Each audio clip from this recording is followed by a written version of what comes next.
Hello guys, welcome to George classes. आज हम लोग पढ़ेंगे ज्यामिति में बहुभुज के बारे में। यानी जो ज्योमेट्री हम लोग पढ़ रहे थे तो उसमें अब आगे कंटिन्यू करते हुए पढ़ेंगे क्या, बहुभुज। तो पहले इसका मतलब जान जाते हैं। बहुभुज इसे इंग्लिश में पॉलीगॉन कहते हैं। तो बहुभुज मतलब क्या हो गया, बहु मतलब क्या हो गया, बहुत, भुज मतलब भुजा। यानी बहुत सारी भुजाओं से बनी हुई कोई भी आकृति को ही हम लोग क्या कहते हैं, बहुभुज कहते हैं। जैसे हमारा ये हो गया, और जो आकृति है, जो आकृति की भुजा है वो क्या होना चाहिए, सरल रेखा होना चाहिए। इसे हम क्या कहेंगे, बहुभुज कहेंगे। अगर हमारे पास ऐसी वृत्त हो गया, ये हो गया और ये हो गया और ये हो गया, ये तीन फिगर है, तो इसमें से हम क्या, इन दोनों को क्या कहेंगे, बहुभुज कहेंगे। बहुभुज क्यों कहेंगे, क्योंकि वह बंद आकृति, ये भी याद रखने वाली बात है कि बंद आकृति जो क्या है, सरल रेखा से बनी हुई। देख रहे हम, ये रेखा से बनी हुई है, तो ये भी रेखा से बनी होती है। इन दोनों को हम लोग क्या कहेंगे, बहुभुज कहेंगे। ये वक्र से बनी हुई है, ये जो वृत्त है ये वक्र से बनी हुई थी, इसे हम लोग क्या कहेंगे, बहुभुज नहीं कहेंगे। ओके, तो अब हम इसकी परिभाषा लिखते हैं। बहुभुज की परिभाषा है, एक समतल सतह पर एक समतल सतह। समतल सतह मतलब कि ये भी जो प्लेन चीज़ हो गया, मतलब जो समतल, जैसे हम लोग का फर्श हो गया, उसे हम लोग क्या कहते हैं, समतल भी कहते हैं। समतल पृष्ठ या समतल सतह कहते हैं। तो एक समतल सतह पर सरल रेखा से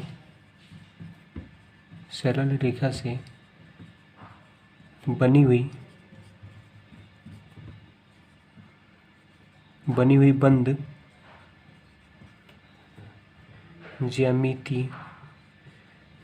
बंद ज्यामिति आकृति को बहुभुज कहते हैं। बहुभुज कहते हैं।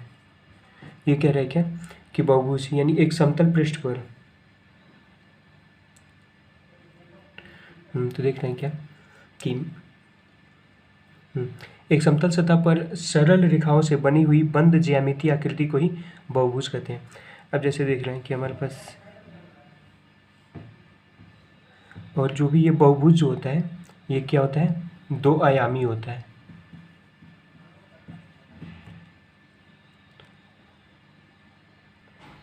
हाँ, तो देख रहे हैं क्या कि ये जो एक फिगर हुआ, ये फिगर हुआ,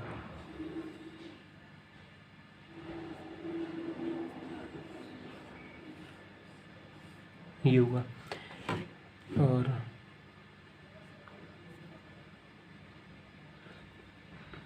और ये हो गया। तो इन चारों फिगर में हम बताते हैं बहुभुज कौन कौन सा है, बताना है। तो हमने परिभाषा जो पढ़ा है कि एक समतल सतह पर, ये जो समतल हो गया, ये हम लोग का क्या हो गया, समतल हो गया। समतल सतह पर सरल रेखा से बनी हुई बंद आकृति, इसमें दो चीज़ देखना है, क्या, सरल रेखा और बंद, ये दो चीज़ों पे ध्यान देना है। तो ये पहला फिगर हम देखना है क्या है, सरल रेखा से बना हुआ है, इसकी जो भुजाएं हैं सरल रेखा से बनी हुई है। पहला कंडीशन तो निकल गया कि सरल रेखा से। दूसरा भी देख रहे हैं क्या कि बंद है, तो इसे हम क्या कह देंगे, इसे हम डायरेक्टली क्या कहेंगे, बहुभुज है, बहुभुज है। दूसरे पे आते हैं, देख रहे हैं ये भी क्या है, बस दो बहुभुज देखने में सिर्फ दो कंडीशन देखते हैं कि पहला सरल रेखा से बना हो, दूसरा बंद आकृति हो। तो ये देख रहे हैं ये सरल रेखा से बना है और बंद भी है, तो इसे हम क्या कहेंगे, बहुभुज कहेंगे। अब ये देख रहे हैं कि ये क्या है, ये वक्र से बना हुआ है, सरल रेखा से नहीं बना हुआ है, तो इसे ये बहुभुज नहीं है। ये देखिए ये सरल रेखा से बना हुआ है, लेकिन क्या है, बंद आकृति नहीं है। तो बंद आकृति नहीं है तो एक कंडीशन तो बस फुल हो रहा है कि सरल रेखा से ये आकृति बनी हुई है। लेकिन बहुभुज होने के लिए क्या क्या होना चाहिए, सरल रेखा के साथ साथ बंद आकृति भी होनी चाहिए। तो ये बंद आकृति नहीं है, तो इसे हम क्या कहेंगे, बहुभुज नहीं है। अगर बाय द वे अगर ये ऐसे अगर मिल गया होता तो इसे हम क्या कहते हैं, बहुभुज कहते हैं। लेकिन जब ये मिला नहीं है तो इसे हम बहुभुज नहीं कहेंगे। ओके, अब आते हैं बहुभुज के प्रकार पे। तो बहुभुज के प्रकार, बहुभुज के प्रकार, तो बहुभुज के प्रकार में हम लोग पहला देखते हैं। पहला क्या है, नियमित बहुभुज। नियमित बहुभुज, नियमित बहुभुज को ही हम लोग क्या कहते हैं, समबाहुभुज। इसे हम लोग कहते हैं समबहुभुज। फिर उसके बाद आता है अनियमित बहुभुज। अनियमित बहुभुज, इसे हम लोग कहते हैं क्या, विषम बहुभुज। विषम बहुभुज। दो क्या, थर्ड आता है उत्तल बहुभुज। उत्तल बहुभुज। चौथा आ गया अवतल बहुभुज।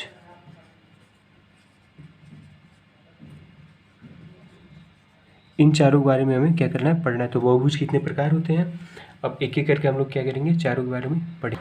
तो बहुभुज के पहले प्रकार में हम लोग पढ़ेंगे क्या, नियमित बहुभुज। पहला जो प्रकार है वो क्या है, नियमित बहुभुज।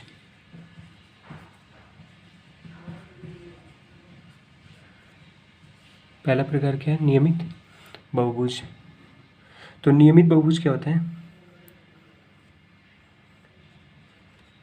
जिस बहुभुज की, इसे नियमित बहुभुज को हम लोग एक और नाम से जानते हैं, जिसे कहते हैं क्या, समबहुभुज। समबहुभुज ये काफ़ी, ये इस नाम से हम लोग परिभाषा भी लिख सकते हैं। सम मतलब क्या हुआ, समान। समान भुजाओं और कोणों, यानी ऐसे बहुभुज जिसके सभी भुजा क्या हो, बराबर हो, और सभी कोण भी क्या हो, बराबर हो, उसे हम क्या कहते हैं, समबहुभुज कहते हैं। तो देखते हैं, जिस बहुभुज की सभी भुजाएं, जिस बहुभुज की सभी भुजाएं आपस में, जिस बहुभुज की सभी भुजाएं आपस में बराबर हो तथा उस बहुभुज की सभी आंतरिक कोण, उस बहुभुज की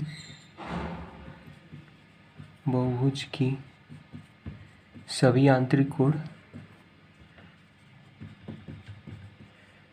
सभी आंतरिक कोण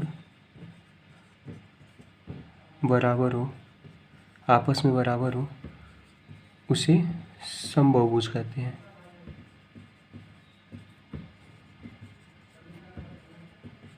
उसे समबहुभुज कहते हैं। तो हम देख रहे हैं, हाँ, तो परिभाषा क्या हुआ कि जिस बहुभुज की सभी भुजाएं आपस में क्या हो, बराबर हो, और उसके जो सभी आंतरिक कोण है वो क्या हो, आपस में बराबर हो। तो देख लेते हैं।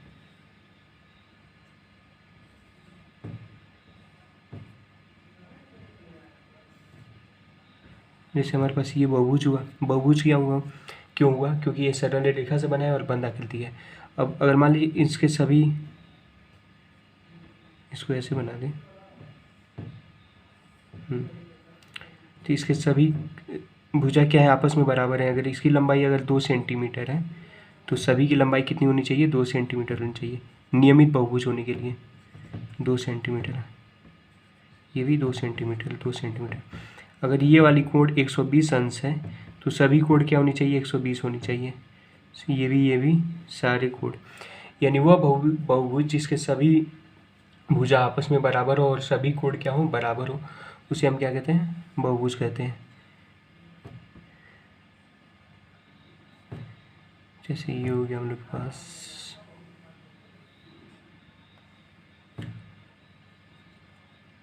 थोड़ा गलत बन जा रहा है।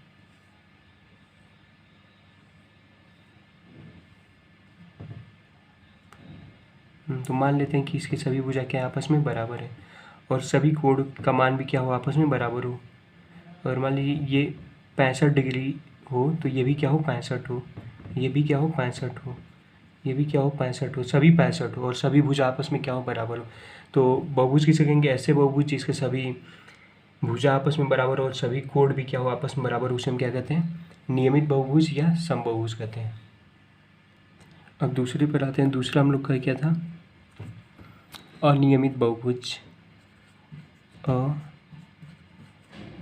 अनियमित बहुभुज,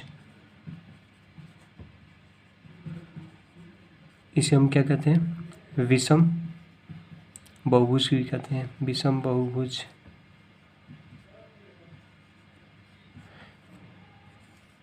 ठीक है, जो हम लोग अभी पढ़े हैं सम बहुभुज या नियमित बहुभुज, बहुभुज उसके उल्टा एक परिभाषा है इसका। उसमें सभी भुजा और कोण क्या होते थे, बराबर होते थे। इसमें क्या होंगे, सभी भुजा और सभी कोण क्या होंगे, आपस में बराबर नहीं होंगे, अलग अलग होंगे।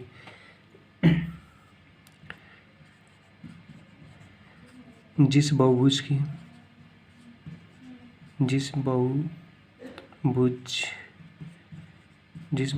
की सभी भुजा एवं कोण आपस में बराबर न हो, उसे अनियमित बहुभुज कहते हैं। अनियमित या विषम, अनियमित बहुभुज कहते हैं।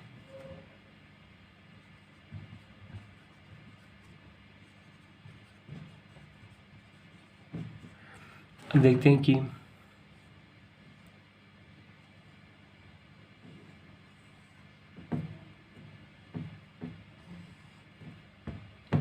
ये देख रहे हैं कि इसकी लंबाई मान लीजिए 2 सेंटीमीटर है, इसकी 3 सेंटीमीटर है, इसकी 4 सेंटीमीटर है, तो इसके 3.5 सेंटीमीटर है। तो देख रहे हैं कि इस बहुभुज है, क्योंकि ये रेखाखंड मतलब सरल रेखा से बनी हुई है और ये बंद आकृति है, तो ये क्या हो गया, बहुभुज तो है ये। लेकिन बहुभुज में कौन सी दो, बहुभुज के दो मतलब बहुभुज वाले में अनियमित बहुभुज का ये एग्जाम्पल है। क्यों? क्योंकि देख रहे हैं इसके सभी भुजा क्या है, आपस में बराबर नहीं है, और कोण भी क्या होने चाहिए आपस में। मान लीजिए 65 है तो ये 70 होने चाहिए, ये 35 होनी चाहिए, 105 होनी चाहिए, मतलब अलग अलग हो, सारे कोण का मान क्या हो, अलग अलग हो, और सारी भुजा की भी लंबाई क्या हो, अलग अलग हो, तो उसे हम क्या कहते हैं, अनियमित बहुभुज कहते हैं। जैसे हमारे पास ये हो गया, देखिए ये बहुभुज हुआ क्योंकि सरल रेखा से बना है, लेकिन देख रहे हैं इसकी लंबाई कुछ और होगी, इसकी कुछ और होगी, इसकी कुछ और, ये भी कुछ और, ये भी कुछ और। ये देखिए इसका कोण कुछ और होगा, इसका कोण कुछ और होगा, इसे हम क्या कहते हैं, अनियमित बहुभुज कहते हैं। ओके, अब तीसरा प्रकार जो है उत्तल बहुभुज। उत्तल बहुभुज, उत्तल बहुभुज, इसका परिभाषा हुआ वैसा बहुभुज। हाँ, तो इसका परिभाषा हुआ वैसा बहुभुज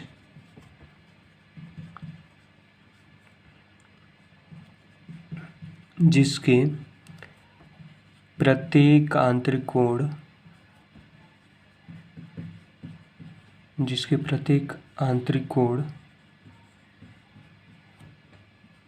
180 अंश से, जिसके प्रत्येक आंतरिक कोण 180 अंश से छोटा हो, ये छोटा है, छोटा हो, उसे उत्तल बहुभुज कहते हैं।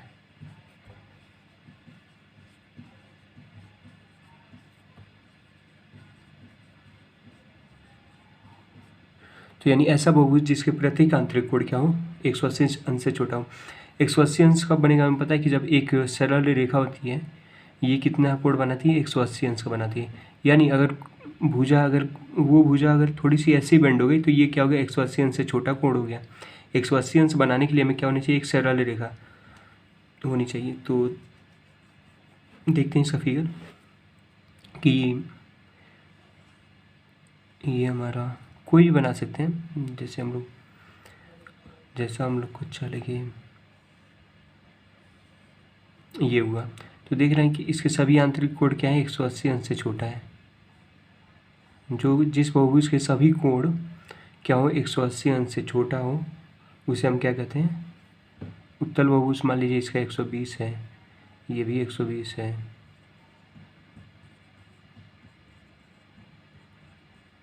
तो ये क्या कहलाएगी, उत्तल बहुभुज कहलाएगी, क्योंकि इसके सभी आंतरिक कोण क्या है, 180 अंश से छोटा है। अगर मान लीजिए अगर इसमें से किसी का भी अगर 180 अंश से ज़्यादा हो जाता तब ये उत्तल बहुभुज नहीं कहलाता। ये 120 हो गया। अब इसमें देखिए कि इसमें ये नहीं बोला गया है कि सभी कोण और सभी भुजा क्या है, बराबर है। उत्तल बहुभुज होने के लिए हमें ज़रूरी नहीं है कोई भी फिगर रहे। ऐसा हो गया, मान लीजिए 3 सेंटीमीटर है, ये 4 सेंटीमीटर है, ये 5 सेंटीमीटर है, फिर ये 2 सेंटीमीटर है, ये 3 सेंटीमीटर है। तो यानी भुजा की जो लंबाई है वो जरूरी नहीं है कि समान होनी चाहिए उत्तल में। उत्तल बहुभुज में समान हो तो भी सही है और न हो तो भी सही है। हमें बस इसमें किससे मतलब है, कोणों से मतलब है कि सभी कोणों का मान क्या होना चाहिए, 180 अंश से छोटा होना चाहिए। जरूरी नहीं कि सभी कोण आपस में क्या हो, बराबर ही हो, ये भी जरूरी नहीं है। मान लीजिए इसका 120 हो गया तो इसका 105 हुआ, इसका 100 हुआ। बस ये देखना है कि किसी कोण का मान 180 अंश से ज़्यादा नहीं होना चाहिए। अगर किसी कोण का मान 180 अंश से ज़्यादा हो जाएगा तो उसे हम उत्तल बहुभुज नहीं कहेंगे। ये हो गया आपका 175, मान लीजिए हो गया 179। देखना 180 से एक कम है, लेकिन 180 नहीं है, बोला है क्या 180 अंश से छोटा होना चाहिए। इसका हो गया 110। तो देख रहे हैं कि ये बहुभुज है, इसके सभी आंतरिक कोण क्या है, 180 अंश से छोटा है। हमें ये नहीं देखना कि ये नियमित बहुभुज है कि अनियमित है, नहीं देखना है। बस हमें कोण से मतलब है कि अगर सभी कोणों का मान 180 अंश से छोटा है, जरूरी नहीं बराबर भी नहीं देखना है, 180 अंश से छोटा है तो उसे हम क्या कहेंगे, उत्तल बहुभुज कहेंगे। अब आते हैं चौथे पार्ट पे। इसका चौथा प्रकार अवतल बहुभुज।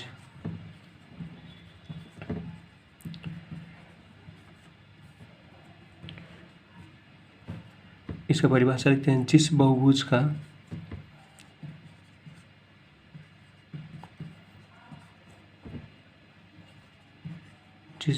का कोई एक या एक से अधिक कोण, एक या एक से अधिक कोण 180 अंश से अधिक हो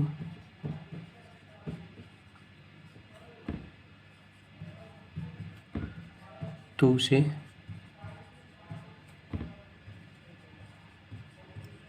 अवतल बहुभुज कहते हैं।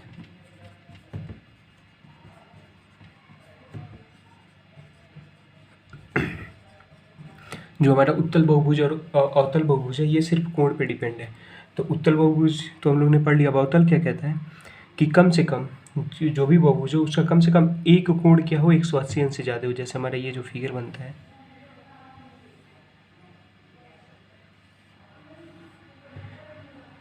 बहुभुज है क्योंकि ये सरल रेखा से बना है। ये जो बहुभुज है ये सरल रेखा से बना है और क्या है, बंद आकृति है, तो इसे हम क्या कहेंगे, बहुभुज कहेंगे। देख रहे हैं ये वाली कोण और ये वाली कोण, ये सब क्या है, 180 अंश से छोटा है, लेकिन ये जो कोण है 180 से ज़्यादा है, क्योंकि हमें पता है कि एक सरल रेखा पर 180 अंश का कोण बनता है। अगर ये दोनों रेखाएं अगर ऐसे मुड़ जाए, कहने का मतलब कि अगर ऐसे हो जाए तो ये हमें पता है कि ये इसका मान जो होगा वो 180 अंश से क्या होगा, ज़्यादा होगा, 180 अंश से ज़्यादा होगा। जैसे जैसे ये और पास में आती जाएंगी इसका मान 180 अंश से और भी ज़्यादा होता जाएगा, और जब एक आपस में मिल जाएंगी, यानी जब ये ऐसे मिल जाएंगी तो ये कितने अंश का बना लेगा, 360 अंश का कोण बना लेगा। तो हम ये देख रहे हैं कि ये 180 अंश से ज़्यादा एंगल हो गया। तो ये भी क्या होगा, ये जो फिगर है इसमें हम लोग देख रहे हैं कि इस कोण का मान क्या होगा, 180 अंश से ज़्यादा होगा। तो इस बहुभुज को हम लोग क्या कहेंगे, अवतल बहुभुज, क्योंकि इसमें कम से कम दो, जरूरी नहीं है कि मतलब एक ही हो, एक या एक से अधिक, लेकिन कम से कम एक ऐसा कोण होना चाहिए जिसका मान क्या हो, 180 अंश से बड़ा होना चाहिए, उसे हम क्या कहेंगे, अवतल बहुभुज। ओके, अब हम देखते हैं कि बहुभुज में कम से कम कितनी भुजाएं होनी चाहिए। अगर हम दो रेखा लेके चलें, ऐसे हो गया या ऐसे हो गया, तो देख रहे हैं कि ये बहुभुज नहीं है, क्योंकि बंद आकृति नहीं बन पा रही है। रेखा से तो बना ही है लेकिन बहुभुज नहीं है। तो हमें कम से कम एक बंद आकृति बनाने के लिए कम से कम हमें कितनी रेखाओं की ज़रूरत पड़ जाती है, 3।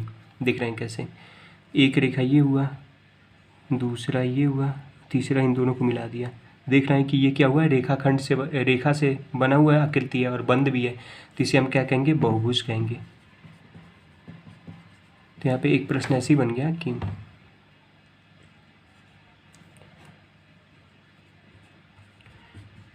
किसी भी बहुभुज में तीन या तीन या तीन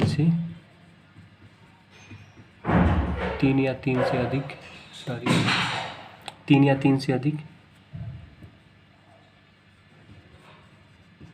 भुजाएं होती हैं। ये तो हम देख लिए, क्योंकि हमें एक बहुभुज को बनाने में कम से कम 3 भुजाओं की ज़रूरत पड़ती है। अब कुछ इसमें सबसे ज़्यादा हम लोग नियमित बहुभुज यानी जो समबहुभुज है उसके बारे में पढ़ते हैं। इसी से क्वेश्चन भी आते हैं, समबहुभुज या नियमित बहुभुज।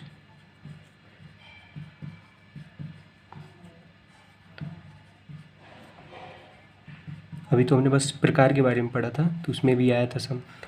अब हम लोग बस समबहुभुज के बारे में पढ़ेंगे। तो समबहुभुज क्या था? ऐसा बहुभुज जिसके सभी भुजाएं क्या हो, आपस में बराबर हो, और सभी कोण क्या हो, आपस में बराबर हो, उसे हम क्या कहते थे? समबहुभुज कहते थे। अब समबहुभुज में पहला फिगर ये आ जाता है, इसे हम लोग क्या कहते हैं? त्रिभुज। इसकी सभी भुजाएं क्या है, आपस में बराबर है, और सभी कोण क्या है? 60 अंश के हैं। अगर 4 रेखाओं से बनी हुई बहुभुज है, सारे कोण कितने हैं? 90 अंश के हैं। हमें पता है त्रिभुज के सभी आंतरिक कोणों का मान कितना होता है? 360 होता है, 180 होता है, और चतुर्भुज में 360 होता है। तो ये हो गया। तीसरे हम कहते हैं क्या? वर्ग। तो अभी ऐसी बहुत सारी आकृतियों का नाम बताऊंगा। पहले कुछ फार्मूला देख लेते हैं जो कि समबहुभुज से रिलेटेड है। जैसे पहला हमारा फार्मूला आता है, बहुभुज के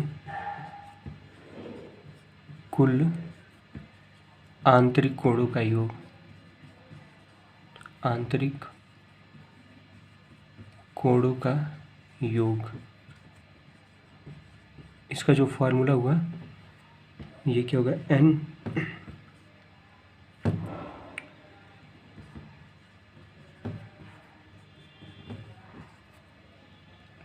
तो ये जो सूत्र हुआ, जिसे हिंदी में इंग्लिश में फार्मूला कहते हैं, तो इस सूत्र के अनुसार अगर कोई भी हमारे पास बहुभुज है और उसके सभी आंतरिक कोण ज्ञात करने हैं, तो हम यहाँ पे क्या करेंगे? इस फार्मूला की सहायता से उसके आंतरिक कोण निकाल सकते हैं, जहाँ पर n क्या बताता है? n क्या है?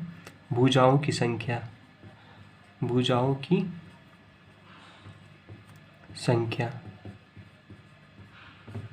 n क्या है? भुजाओं की संख्या है।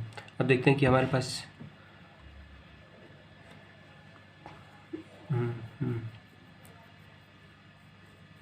पंचभुज, तो हम पहले त्रिभुज को ही लेके देख लेते हैं कि त्रिभुज के हमें पता है कि त्रिभुज के आंतरिक कोणों का योग कितना होता है? 180 होता है। ये त्रिभुज क्या है? बहुभुज है, क्योंकि इसके सभी साइड मान लेते हैं क्या? बराबर है। अब इसके आंतरिक कोणों का योग निकालना है, तो हम क्या करते हैं कि इस सूत्र का प्रयोग करेंगे। तो इसमें ये सूत्र में n बताता है क्या कि कितनी संख्याओं मतलब भुजा की संख्या है। तो 1 भुजा, 2 भुजा, 3 भुजा, 3 भुजा है, तो हम लोग n की जगह क्या रख देंगे? 3 रख देंगे। फिर इसको सॉल्व करेंगे। देख रहे हैं 3 में से 2 जाएगा, कितना बचेगा? 1 बचेगा। 1 का गुणा 180 में करेंगे तो कितना मिलेगा? 180 अंश। तो हमें यहाँ क्या मिल गया कि ये भी बहुभुज है, इसके आंतरिक कोणों का योग कितना मिल गया? 180 मिल गया। ऐसे हम लोग चतुर्भुज का निकालते हैं। चतुर्भुज में वर्ग का, क्योंकि वर्ग ही है जो बहुभुज मतलब नियमित बहुभुज होता है। इसमें कितने? 4 भुजाएं हो गई। तो अब देखिए n की जगह क्या रखेंगे? 4 रखेंगे, गुणे 180। 4 में से 2 गया, पहले हमें पता है कि पहले ब्रैकेट को ही सॉल्व करते हैं। तो 4 में से 2 गया, कितना बचेगा? 2, गुणा किस में करेंगे? 180 में, तो कितना मिल गया? 360। और हमें पता है कि चतुर्भुज के सभी आंतरिक कोणों का योग कितना होता है? 360 होता है। तो इस फार्मूले के हेल्प से हम लोग किसी भी मतलब कोई भी बहुभुज दिया है उसका हम लोग क्या निकाल सकते हैं? आंतरिक कोणों का योग निकाल सकते हैं। तो पहले कुछ बहुभुज का फिगर देख लेते हैं। जैसे हमारा पहला बहुभुज हो गया था क्या, त्रिभुज, छोटे छोटे बना के देखते हैं। पहला त्रिभुज हो गया था, दूसरा वर्ग हो गया था, पहला त्रिभुज। हमें पता है कि किसी बहुभुज को बनाने में कम से कम 3 भुजाओं की ज़रूरत पड़ती है। ये क्या हो गया, चतुर्भुज। चतुर्भुज में वर्ग होता है।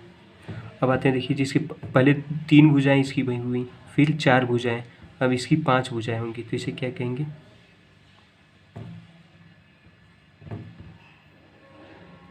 इसे हम लोग कहेंगे पंचभुज। पंचभुज, पंच मतलब 5, पंचभुज। फिर इसके सभी भुजाएं क्या हैं, बराबर है, और सभी कोण क्या होंगे, बराबर होंगे।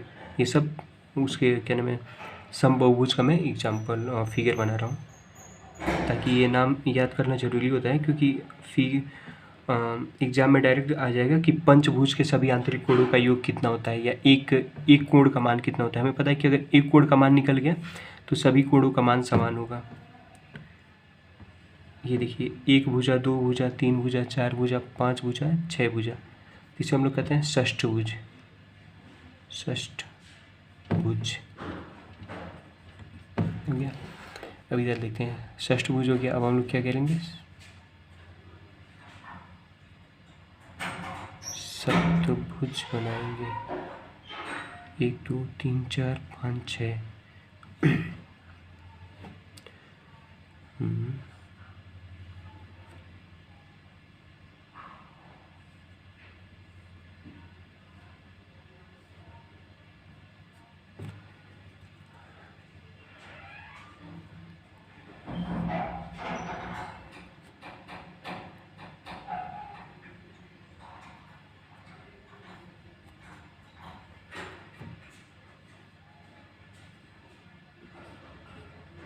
ये हम लोग जो दुकान पे जाते हैं तो जो भी किलो जैसे 1 kg का जो लोहे का बाट बोला जाता है, वो जो होता है तो कुछ इसी शेप का होता है। तो देखते हैं ऐसे ऐसे बना रहता है चारों तरफ, तो वो भी क्या होता है, वो इसी आकार का बना होता है। तो इसमें देखते हैं कितने हैं, 1 2 3 4 5 6 7।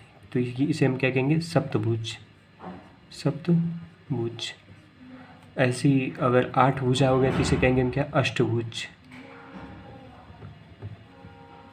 तो मैं क्या करूँगा कि ये जितने भी फिगर हैं इसके वीडियो के लास्ट में एक पेज के रूप में इंक्लूड कर दूँगा, जिससे आप लोग इस फिगर को समझ जाएंगे।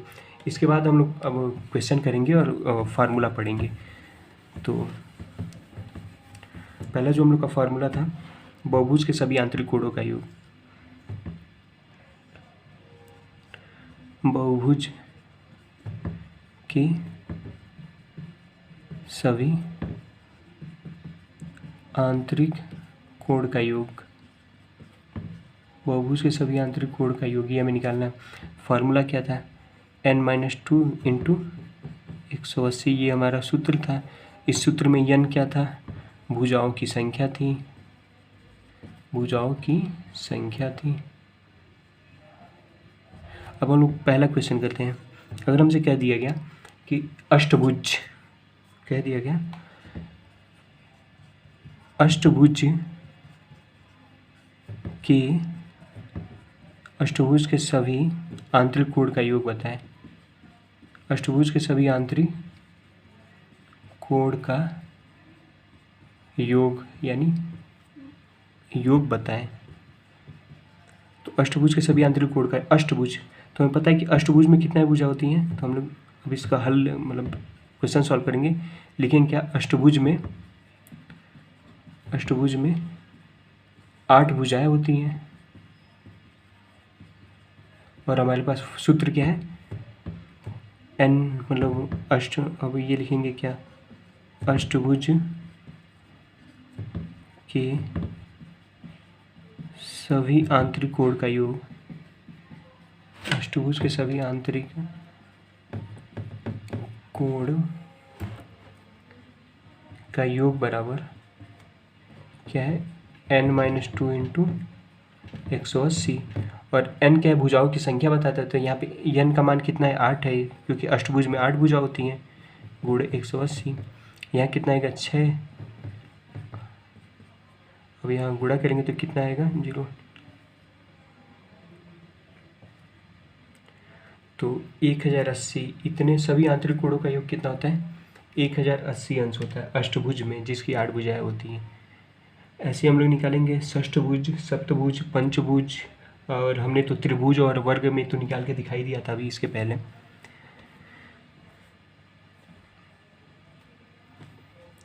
तो आप लोग क्या करिएगा कि पंचभुज, सप्तभुज, षष्ठभुज और पंचभुज का भी निकालिएगा। अब अगला फार्मूला हम लोग देखते हैं।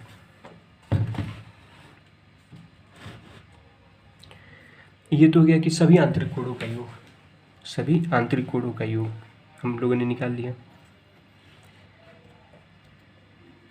अब आता है कि पहला वो था कि समबाहुभुज के सभी आंतरिक कोणों का योग था। समबाहुभुज के सभी आंतरिक कोण का योग, इसका फॉर्मूला क्या था? n-2 into 180। दूसरा है फॉर्मूला कि अगर बोल दे कि समबाहुभुज के, यहाँ पे सभी के जगह प्रत्येक बोल दे, समबाहुभुज के प्रत्येक कोण का मान ज्ञात कीजिए। समबाहुभुज के प्रत्येक कोण का मान ज्ञात कीजिए। तो हम कहते कुछ नहीं करते हैं कि जो सभी आंतरिक कोणों का योग है, इस वाले फार्मूला को लिखते हैं और इसमें हम क्या करते हैं, ये n से क्या करते हैं, भाग देते हैं। तो हमारा क्या निकल जाता है कि सभी प्रत्येक आंतरिक कोण निकल जाता है। जैसे अभी हम लोगों ने निकाला था कि अष्टभुज में 180 अंश सभी आंतरिक कोणों का योग होता है। अगर इसमें हम 8 से भाग दे दें तो कट के कितना आएगा, ऐसे अगर भाग देते हैं तो 1 टाइम्स जाएगा तो 8 बचेगा, 2 और 8 बचा, 3 टाइम्स जाएगा कितना होगा, 40 बचेगा, 5 बार में जाएगा। तो यानी प्रत्येक कोण का मान कितना आ जाएगा, 135 अंश। तो अगर हमें किसी भी बहुभुज के प्रत्येक कोण का मान निकालना हो तो पहले हम क्या करेंगे, उस बहुभुज के सभी आंतरिक कोण निकालेंगे, इस सूत्र के अनुसार, और उसमें क्या करेंगे, हम n से भाग दे देंगे। तो n से भाग देंगे यानी जितने, अगर मान लीजिए अष्टभुज का निकाल रहे हैं तो 8 से भाग देंगे, सप्तभुज का निकाल रहे हैं तो सभी आंतरिक कोण निकालने के बाद क्या करेंगे, 7 से भाग दे देंगे। तो इसका एक एग्जाम्पल देख लेते हैं ताकि आप लोग को भी सुविधा रहेगा। अब सप्तभुज पे देख लेते हैं कि मैं क्वेश्चन ऐसे बोल दे रहा हूँ कि सप्तभुज पे हमें क्या करना है कि सप्तभुज के सभी आंतरिक कोण निकालना है और प्रत्येक कोण भी निकालना है। तो पहले सभी आंतरिक कोण निकालते हैं। सभी आंतरिक कोण सप्तभुज में, सभी आंतरिक कोण किसमें, सप्तभुज में। तो इसका फार्मूला क्या है सभी आंतरिक कोण निकालने का, ये है सूत्र सभी आंतरिक कोण निकालने का। तो क्या करेंगे, n-2 इंटू 180 ये फार्मूला होता है। तो n की जगह हम क्या रखेंगे, 7 रखेंगे, क्योंकि सप्तभुज में निकालना है। सप्तभुज में कितने होंगे, 7 भुजा होंगे। तो 7 में से 2 जाएगा, कितना बचेगा, 5। तो यहाँ कितना आया, 900 अंश आया। तो यानी सप्तभुज के सभी आंतरिक कोणों का योग कितना आ गया, 900 अंश आ गया। अब यहाँ बोल दिया कि सप्तभुज के प्रत्येक कोण का मान ज्ञात करें। यहाँ बोल दिया कि सप्तभुज के सब प्रत्येक कोण का मान ज्ञात करें। तो क्या करेंगे कि हमें पता है कि यही फॉर्मूला है n-2 इंटू 180। इसी में क्या करते हैं, n से भाग देते थे। तो देख रहे हैं कि इतने का मान यानी n-2 इंटू 180 की मान कितना आया है, 900 आया है। इसी में n से भाग देना है, n की वैल्यू कितनी है, 7 है। तो भाग देंगे तो कितना आएगा, 900 में जब भाग देंगे 7 से तो कितना आएगा, 1 टाइम जाएगा, 2 बचेगा, 14, फिर 8, कुछ यही आएगा 128 दशमलव कुछ अंश आएगा। तो ये प्रत्येक कोण निकल गया। तो हम लोगों ने 2 फार्मूला पढ़ लिए कि सभी आंतरिक कोण कैसे निकाला जाएगा और प्रत्येक कोण कैसे निकाला जाएगा। सभी आंतरिक कोण निकाल के क्या करेंगे, उसी मतलब जो जितने नंबर आप भुजा होंगे, भुजाओं की संख्या जितनी होगी सभी आंतरिक कोणों को ये उससे भाग दे देंगे तो क्या निकल जाएगा, प्रतीक कोण निकल जाएगा। आई होप कि आप लोग को समझ में आ रहा होगा।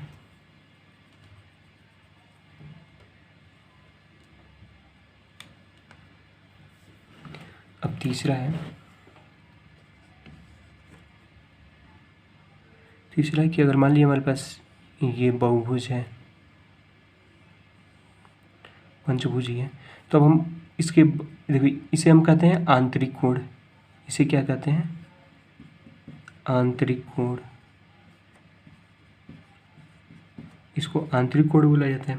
और मान लीजिए अगर हम इसी लाइन को आगे बढ़ा दे रहे हैं तो ये जो बाहर वाली कोण बन रही है इसे हम क्या बोलते हैं, बहिष्कोण यानी बाहर वाली कोण। इसे हम कहते हैं क्या, बहिष्कोण यानी बाहर वाली कोण। तो अब एक और फार्मूला आती है कि तीसरा है कि समबाहुभुज के प्रत्येक बहिष्कोण का मान कितना होता है। जैसे समबाहुभुज के प्रत्येक मतलब बाहर के प्रत्येक बहिष्कोण बराबर, यानी क्या कहते हैं 360 में n से भाग देते हैं। n क्या होती है, भुजाओं की संख्या, भुजाओं की संख्या, भुजाओं की संख्या। जैसे हम देख रहे हैं कि यहाँ पे हमारा क्या है, पंचभुज है। तो पंचभुज में अगर हमें इसे बहिष्कोण का मान निकालना है तो क्या करेंगे, 360 में 5 से भाग दे देंगे तो कितना निकल कर आएगा, 72 आएगा। 5 7 35 और 5 दूनी 10 यानी 72 आएगा। तो प्रत्येक बहिष्कोण का मान कितना आ गया, 72 आ गया। अगर ऐसे ही अष्टभुज रहता तो 360 में किससे भाग दे देते, 8 से भाग दे देते। ऐसे 9 भुज रहता तो 360 में किससे भाग देते, 9 से भाग देते। तो ये काफ़ी छोटा सा फॉर्मूला है जो कि ये हो गया। अब हमें पता है कि एक और सबसे इंटरेस्टिंग बात कि यहाँ पे जितने भी बहिष्कोण बनेंगे यानी बाहर वाले कोण, इन सभी कोणों का योग का मान कितना होगा, 360 होगा। ये क्वेश्चन आ सकता है एमसीक्यू में कि बहुभुज के कुल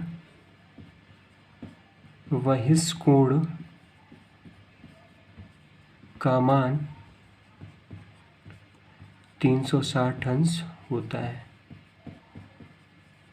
आप लोग ये मतलब आई होप कि थोड़ा मैं फास्ट पढ़ा हूँ तो वीडियो आप लोग पॉज करके अगर नोट करना हो तो नोट कर लीजिएगा। देखिए कुछ अब इसके बाद एक लास्ट फार्मूला बचा है कि विकर्ण, बताता हूँ। तो ये जो लास्ट है कि विकर्ण, पहले हम जानते हैं विकर्ण होता है क्या, ये मैंने पिछली बार बताया भी था लेकिन आज कुछ ऐसे जान जाते हैं। पहले मान लेते हैं ये हमारे पास चतुर्भुज है,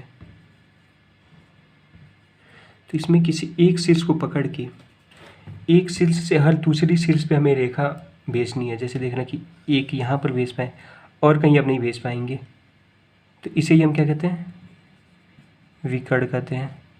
फिर अब देख रहे हैं दूसरे बिंदु से हम इस पर नहीं भेज सकते क्योंकि ये भुजा वाली है, इस पर भी नहीं भेज सकते, सिर्फ डी पर भेज सकते हैं। एक ही हो गई, ये भी क्या कहला है, विकर्ण कहला है। तो मतलब किसी एक शीर्ष से हम दूसरे शीर्ष पे जब अगर भुजा को छोड़ के कोई और रेखा हम लोग प्रदर्शित कर देते हैं उसे हम विकर्ण कहते हैं। उसे दोनों बिंदु को मिलाने वाली रेखा को हम लोग क्या कहते हैं, विकर्ण कहते हैं।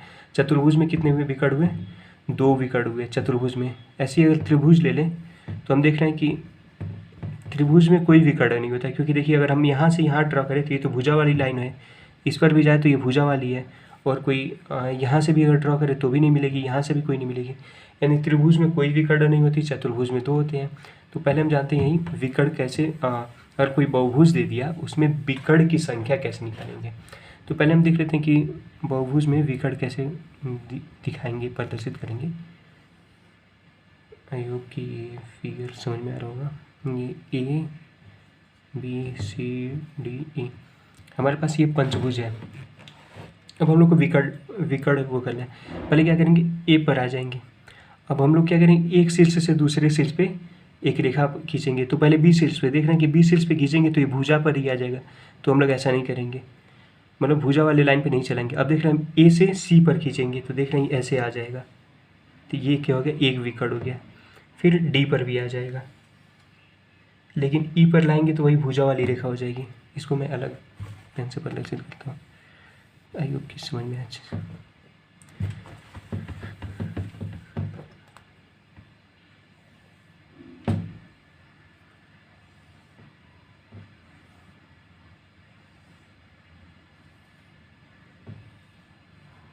ये देखिए हमारे पास क्या हो गया, पंचभुज हो गया। इसका नाम A B C D E हो गया। अब हम क्या करते हैं, विकर्ण क्या करते हैं कि किसी एक शीर्ष से दूसरे शीर्ष पे रेखा खींचते हैं और भुजा वाली रेखा को छोड़ कर ही खींचते हैं, मतलब एक रेखा खींचते हैं या प्रदर्शित करते हैं, नॉर्मल भाषा में खींचते हैं। तो ये देखिए ए से बी पर आएंगे, लेकिन देख रहे हैं ये भुजा वाली रेखा है तो इसको हम लोग इस पर नहीं चलेंगे। अब ए से सी पर आ रहे हैं तो देख रहे हैं कि ऐसे आ सकते हैं हम,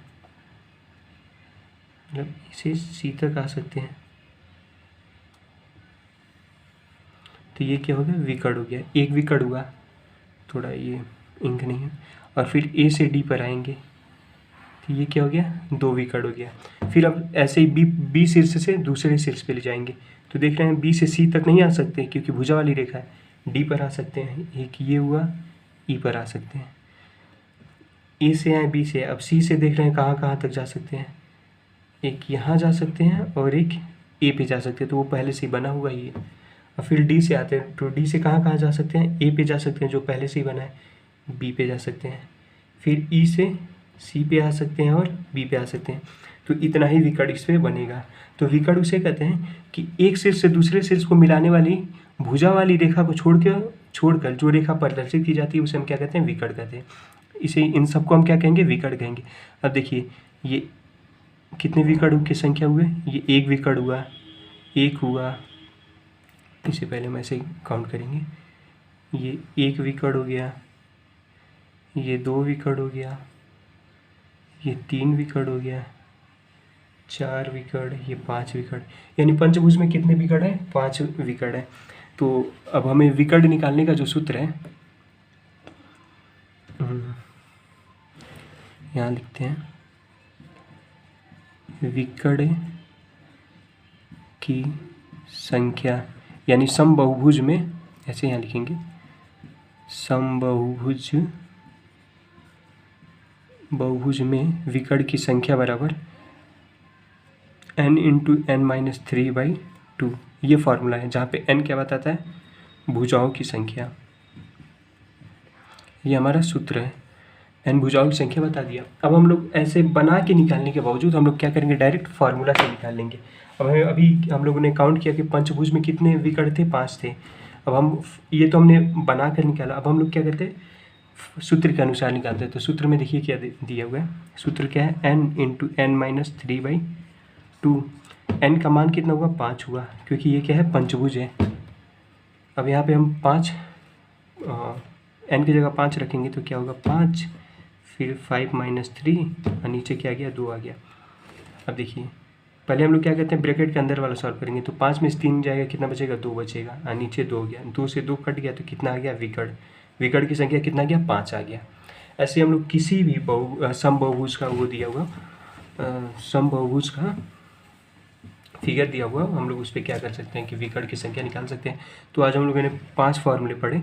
पहला क्या था कि समबाहुभुज के सभी आंतरिक कोणों का योग का फार्मूला है, ये था, ये आंतरिक कोणों का योग का फार्मूला है, आंतरिक कोण का योग, ये हो गया। दूसरा क्या था कि प्रत्येक आंतरिक कोणों का योग का फार्मूला, प्रत्येक, तो इसमें n से भाग दे देते हैं, प्रत्येक आंतरिक कोण का योग, प्रत्येक आंतरिक कोण, योग नहीं। तीसरा क्या था कि वहिष कोण हम जो निकालते थे, वहिष कोण, उसका फॉर्मूला क्या था, 360 में n से भाग दे देते हैं। n क्या होती थी, भुजाओं की, हर जगह n क्या हमें प्रदर्शित करता है, भुजाओं की संख्या। चौथा एक प्रश्न ही है, वो नोट टाइप का था कि वही किसी भी समबहुभुज की वही कोण का मान कितना था 360। किसी भी समबहुभुज के वही कोण, ये आप लोग समझ जाइएगा, वही कोण का योग 360 अंश होता है। और पांचवा था विकर्ण की संख्या। समबहुभुज में विकर्ण की संख्या का फॉर्मूला क्या था, n(n-3/2)। ये क्या था, विकर्ण की संख्या। तो इसका नोट्स के साथ साथ क्वेश्चन मैं डिस्क्रिप्शन बॉक्स में दे दूँगा, जिससे आप लोग सॉल्व करते रहिएगा। तो ये काफ़ी इंटरेस्टिंग चैप्टर थी, और इसे मतलब ये 8th में भी है। 6 में बस अभी डेफिनेशन के अकॉर्डिंग समझाया था, बट मैंने क्लास 8 को भी कवर कर लिया ताकि क्लास 6 में ये 8 को समझा जा सके। तो आई होप अगर कोई भी दिक्कत आती है इस वीडियो में तो आप लोग कमेंट कर सकते हैं। Thank you for watching.